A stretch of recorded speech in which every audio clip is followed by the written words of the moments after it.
In 2009, the Disability Grant was established purposely to assist persons with disabilities improve their livelihood.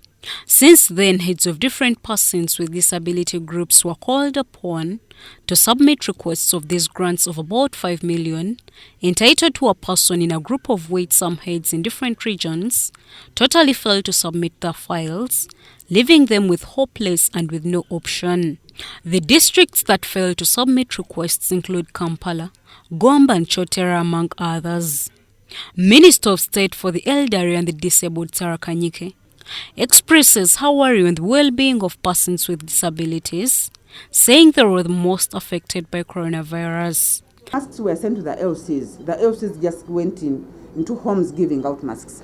But we have urged chairpersons of LC1s, because in your village you should be knowing the disability persons you have in your village. They need to be given special consideration. Ms. Kanyike attributes this to the negligence and selfishness of the group heads of persons with disabilities in these districts to mobilize beneficiaries to benefit from this grant, because this grant is intended.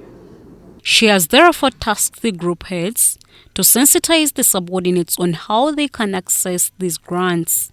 They are yearning for money. They want to work, but as leaders, because this is the process we have to follow, leaders have never bothered to submit these files. Meanwhile, Kanyike urged persons with disabilities to continue adhering to Ministry of Health standard operating procedures to safeguard themselves and their loved ones against the pandemic. COVID still exists. COVID is real. We need to learn to live with COVID, despite the way they have to communicate. Because we can't risk. We don't want to risk our people to live their life. We still need them. And not putting on the mask is risky. So let us observe the standard operating procedures put there by the Ministry of Health. Let us wear our masks regularly. Let us wash our hands regularly. Let us sanitize and keep social distance and try to avoid crowds.